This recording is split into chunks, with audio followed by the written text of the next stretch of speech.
রঞ্জন মহারাজের প্রত্যক্ষ সংস্পর্শে আসি যখন আমি ব্রহ্মচারী প্রশিক্ষণ কেন্দ্রে একজন প্রশিক্ষণরত ব্রহ্মচারী এবং স্বামী মুক্তানন্দজি মহারাজ তখন সেখানকার অধ্যক্ষ ছিলেন। সঙ্গে সেই আর্থিক অবস্থা সেই সময় ছিল। তখন ব্রহ্মচারীকে বলা হতো তুমি পূর্বাশ্রমে যাও, সেখানে ট্রিটমেন্ট করে সুস্থ হয়ে ফিরে এসো। এমন একজন ব্রহ্মচারী যে নাকি এখন একজন প্রবীণ সন্ন্যাসী রামকৃষ্ণ সঙ্গে বেঁচে আছেন, এখন তার টিবি হয়েছে, ট্রেনিং সেন্টারে ব্রহ্মচারী টিবি হয়েছে, ছেলেটি অনাথ, কোথাও যাওয়ার জায়গা নেই। সঙ্গে থেকে বলা হলো যে 30,000 টাকা খরচা সম্ভব করতে পারবে না, তুমি যাও, ডিস্ট্যান্ট রিলেশন যদি থাকে তার কাছেও যাও, সুস্থ হয়ে তারপরে আবার এসে তোমাকে দেব। রঞ্জন মহারাজ বললেন না, 30,000 টাকাই ছেলেটির জন্য খরচা করতে হবে, এই ছেলেটিকে বাঁচাতে হবে।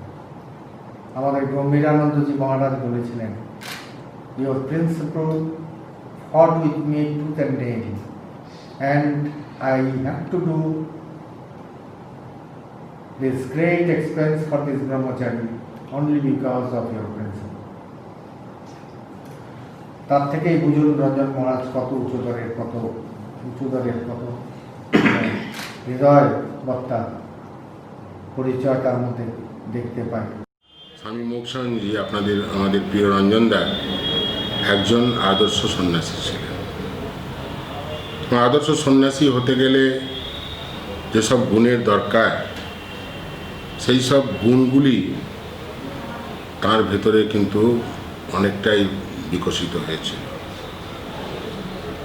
এই কারণেই বলছি যে আমি এবং অনেক সন্ন্যাসী, পরবর্তীকালে যারা সন্ন্যাসী হয়েছি, যখন আমরা অনেকেই ব্রহ্মচারী ছিলাম তখন আমরা রামকৃষ্ণ মিশন বেলুড় মঠ প্রশিক্ষণ কেন্দ্রে ছিলাম এবং প্রশিক্ষণ কেন্দ্রে আচার্য ছিলেন স্বামী মুক্তানন্দজি।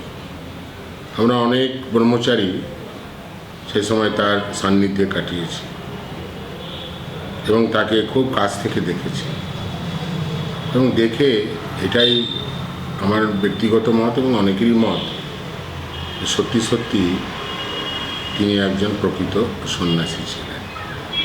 তার জীবনে আরও অনেক দিক আছে, যে তিনি মহাপণ্ডিত ব্যক্তি ছিলেন, শাস্ত্রজ্ঞ ছিলেন এবং যে কোনো কাজ তিনি করতেন সবসময় চাইতেন যে খুব পারফেক্ট হোক, যা বলে পারফেকশনিস্ট। অনেক সময় অনেক ভুল বোঝাবুঝি হতো, এটা বারে বারে দেখছেন, বারে বারে কাটছেন, বারে বারে বদলাচ্ছেন, আমরাও সময় সময় বিরক্ত হয়েছি। পরবর্তীকালে আমরা অনেকেই চিন্তা করে দেখেছি কেন এরকম মহারাজ করছেন। তার কারণ হচ্ছে যে তিনি জিনিসটা যা করছেন বা যা আমাদেরকে করতে বলছেন যাতে খুব পারফেক্ট হয়, নিখুঁত হয়। আর সেবার দিক দিয়ে দেখতেন অত্যন্ত দরদি সাধু ছিলেন। আমি নিজেও দেখেছি এবং শুনেছি এখানে, যখন উনি বিশেষ করে কলেজের অধ্যক্ষ প্রিন্সিপাল ছিলেন, পরবর্তীকালে এখানকার সম্পাদক ছিলেন এবং বিশেষ করে আপনার অধ্যক্ষ থাকাকালীন কলেজে কত গরিব ছেলের যে তিনি উপকার করেছেন তার কোনো ইয়াত্তা নাই। কত ছেলেকে বাড়ি থেকে ডেকে ডেকে তিনি পড়িয়েছেন, কতভাবে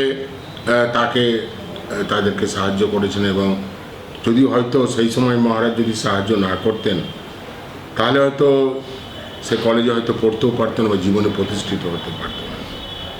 তো সব দিক দিয়ে দেখতে গেলে মুক্তানন্দজি মহারাজ আমাদের রামকৃষ্ণ সংঘের একজন উজ্জ্বল জ্যোতিষ্ক বলা যেতে পারে।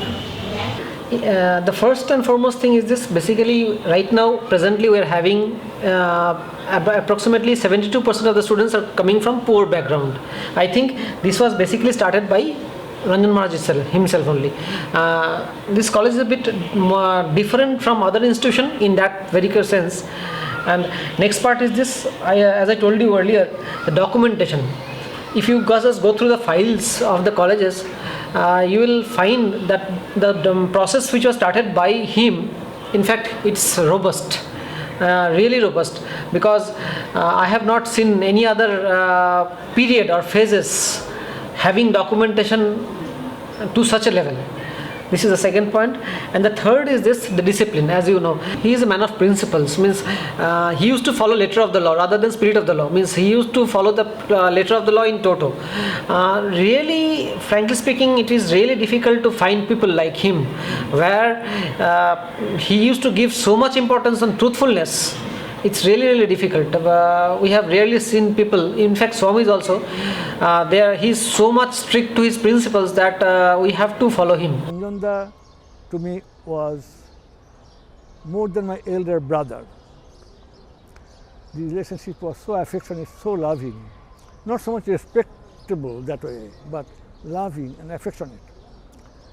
What happened, when I was studying for my postgraduate degrees, I had to work very hard. I had very little time to study. So when the examination was coming, I had to work extremely hard, and I became very nervous, and I had developed very strong insomnia. And I was sharing a room with one of my students, mathematics, his name was Narayan Barman, and I could not sleep, so the doctors used to come to give me some injections at night to sleep, in the morning to give me another injections to go to the examination hall. Ranjanda at that time used to drop into my room late at night so that my roommate would not be disturbed, but he could make me sleep. He used to use a special oil because he was himself an insomnia patient. So he used to massage with that oil on my head so that I can go sleep, and then very stealthily he would lay. I did not know that story very much. Then one Ajit Maharaj, who recently passed away, told me Ranjanda was coming to you to nurse you when you were not being able to sleep. Did you notice? He said, I noticed somebody was massaging my head, but I could not open my eyes. So was it he? I was so surprised. A monk, by that time, he was still not a monk, he was still a brahmachari, but senior brahmachari. That doing that to me, a lay person, that was very touching to me. I was nursing a patient brother, elder brother, in Patharekhato room. He was very sick. At 2 a.m. in the night, Ranjanda would come and say, Basudev, you take rest for some time. I am here. Then after 2 hours, he will say, Basudev, you take care of, now I am going to sleep. So this is the attitude. He didn't say, Basudev, go and you take care of him, like not like that. And he was so sympathetic to the common man. You see, one day I was going from Narendrapur Ramakrishna Mission under construction to Jadavpur State Bank in a car, and the car collided with a bullock cart, and the driver was injured. Then I took that person to hospital, had some treatment, then went to bank, took the money, more than 45,000 in those days, you know, it is more than 15 lakhs. And then what happened, I took the driver, I gave some money. Then I went back to ashram. Ranjanda was very anxious. I am not being so late. Then I told him, oh, then where is that man? He has gone home. Do you know his house? No, I shall find out. Then take this money, go to that person. Then I went again to his house, a thatched house. That man was there, his wife was there, and to one boy and one girl. Ranjanda gave me 50 rupees. I gave that money to that. And he said, you see, these people, he will not be able to work for another 2-3 days. How will he bear his expenses? So this is the kind of kindness, and it is so spontaneous. It is not mechanical. It came from his heart.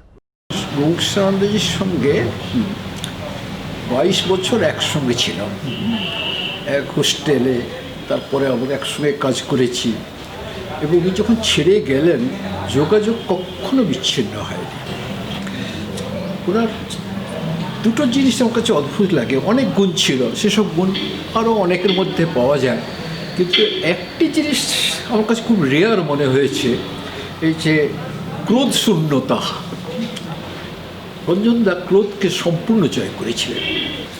কিছু বলতে গেলেই বলতেন, দেখো, ক্রোধ তো যেন খুব খারাপ রিপু, সেই সময় আমরা নিজস্বতা হারিয়ে ফেলি, ওইটাকে ধরতে নেই।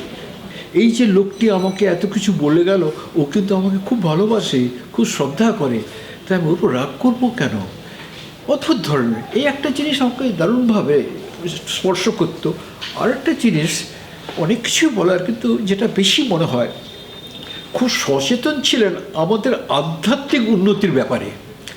ছাত্র অবস্থায় বলতেন যে শ্রীমান এখনও ওঠোনি, উঠে পড়ো, যাও ঠাকুরঘরকে প্রণাম করে আসো। রঞ্জনদা অনেক দেরি হয়ে গেছে, আজকাল উপরে যাবো না। তাহলে তুমি খাটে বসেছো, একটু বসে বসে ঠাকুরমা স্বামীজিকে প্রণাম জানাও, তাদের কথা ভাবো, এরপর চেষ্টা করবে, কেমন? আর দ্বিতীয়টা হলো, যারা রঞ্জনদাকে কাছ থেকে দেখেছে বা বাইরে থেকেও যারা দেখেছে, যে শিক্ষা সম্বন্ধে ওনার একটা বিরাট একটা বোধ ছিল। শুধু পুঁথিগত বিদ্যা বা জীবিকা নির্ভর শিক্ষা নিশ্চয়ই উনি পছন্দ করতেন না। যেহেতু উনি বিবেকানন্দ শিক্ষাদর্শে অনুপ্রাণিত হয়েছেন, প্রাণিত হয়েছেন, এবং এর সঙ্গে বেদান্তের দৃষ্টিভঙ্গিকে মিশিয়ে উনি একটা নতুন শিক্ষা দর্শনের কথা উনি নিজে ভাবতেন।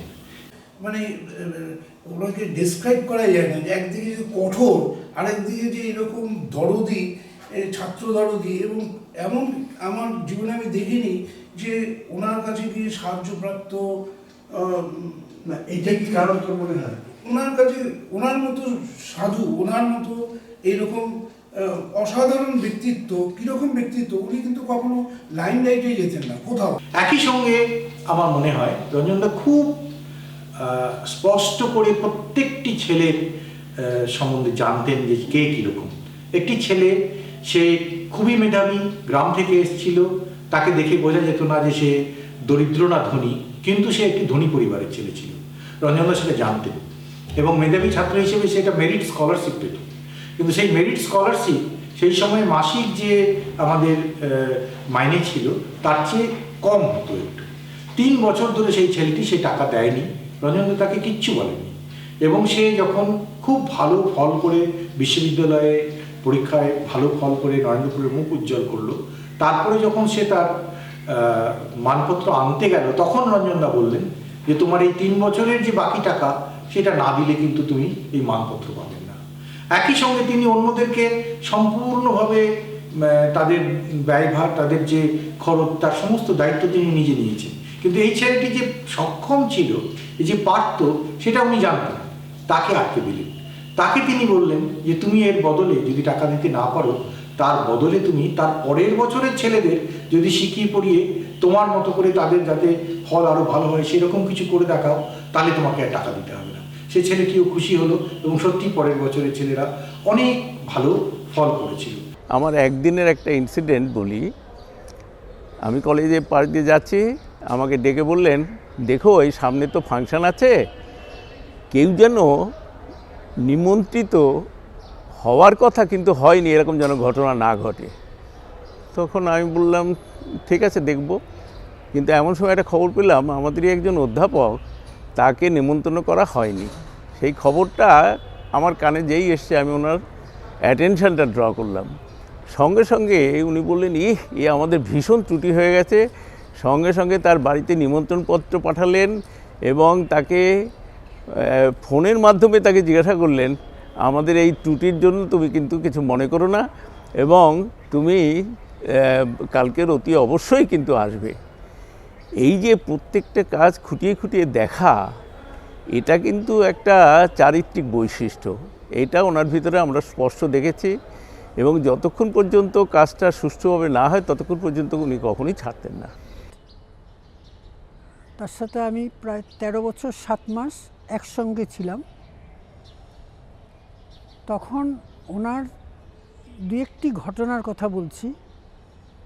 একটা ঘটনায় সব ছাত্রদের 11টি না 13টি ছাত্রকে টিসি দেওয়া হয়েছিল কোনো কারণে, ডিসিপ্লিনারি অ্যাকশনের জন্য। সেই সময় ছাত্ররা মহারাজকে ঘেরাও করবে বলে সেন্ট্রাল অফিসে মহারাজের ঘরে গিয়ে যায়। রঞ্জনদা কলেজে তখন প্রিন্সিপাল, খবর পেয়ে সঙ্গে সঙ্গে চলে যান। গিয়ে সিঁড়ির উপরে শুয়ে পড়েন। বলেন যে মহারাজকে ঘেরাও করতে হলে আগে আমার বুকের উপর দিয়ে হেঁটে যেতে হবে, যেইটা ছাত্রদের পক্ষে অসম্ভব ব্যাপার ছিল। আমি S36-এ থাকতাম, হোস্টেল দেখাশুনো করতাম, কিন্তু রঞ্জনদা একটা করতেন, সকালবেলাতে প্রেয়ারের পরেই আমার কাছে একটা লিস্ট আসতো কারা কারা প্রেয়ারে অ্যাবসেন্ট থাকতো। তাদের আমি ডেকে ডেকে পাঠাতাম এবং কারণ জিজ্ঞাসা করতাম যে কেন অ্যাবসেন্ট হওয়ার কারণটা কী। তারা তাদের মতো যুক্তি দিল। আমার এটা রঞ্জনদার ইনস্ট্রাকশন ছিল না এমনিতে হবে না, কিছু তাকে ফাইন দিতে হবে, সে আটানাই হোক চারানাই হোক ফাইন তাকে দিতেই হবে। সেই ফাইনটা কিন্তু দেওয়ার পরে আবার রঞ্জনদা পুরোটাই আবার ফেরত দিয়ে দিতেন। রিটায়ারমেন্টের পর আমি কন্টিনিউয়াস 16 বছর এই রঞ্জনদার কাছে একসঙ্গে কাজ করেছি, ওনার পাশের টেবিলে। সবসময় এই প্রচেষ্টা থাকতো যে মিশনের জন্য কোনো রকম বদনাম না হয়। সামান্য ভুল ত্রুটি হলে উনি সেটাকে সংশোধন করতেন, কারেকশান করতেন। এবং একটা ঘটনা আছে, একবার একটা চিঠি উনি পাঠিয়েছিলেন পোস্টাল বাই পোস্ট। তারপরে ওনার মনে হলো যে ওইখানে তো একটা ভুল হয়ে গেল চিঠির মধ্যে, কী করা যায়। আমাকে উনি ডাকলেন, ডেকে বললেন, ননীগোপাল তুমি যাও পোস্ট অফিসে গিয়ে মাস্টারমশাইকে বলো এবং ডাকবাক্স খুলে চিঠিটা ওনারা পাঠাবার আগে যেন তুমি নিয়ে আসতে পারো, আমি কারেকশান করে আবার বাক্সে পারো। পোস্টমাস্টারকে খুব অনুনয় বিনয় করে জোর হাতে বললাম যে এইরকম একটা ভুল হয়েছে, ওই চিঠিটা একটু নিয়ে যেতে চাই। উনি তখন মানে হেসে একগাল হেসে, কারণ উনি জানতেন মুখ সামনে এইরকম ওনার পারফেকশান, অর্থাৎ কোথাও যেন একটা ভুল না হয়, ভুল হলে সেটা মিশনেরই বদনাম হবে। আমি সেই চিঠিটা বেছে নিয়ে এলাম, কারেকশান করলাম, আবার চিঠিটা দিয়ে। আমি 1966-এ নরেন্দ্রপুর কলেজে ভর্তি হতে যাই। আমার শারীরিক প্রতিবন্ধকতা থাকার কারণেই বাবা বা অভিভাবকেরা ঠিক করেছিলেন যে আমার হোস্টেলে থেকে পড়াটা বাঞ্ছনীয়। এবং যখন রঞ্জনদার ঘরে যাই, রঞ্জনদা আমাকে দেখে প্রথমে বললেন যে তুমি কি দোতলায় গিয়ে ক্লাস করতে পারবে, কারণ ফিজিক্সের ল্যাবরেটরি দোতলাতে ছিল। তখনই আমি তার ভিতর একটা মাতৃভাবের স্পর্শ পেয়েছিলাম।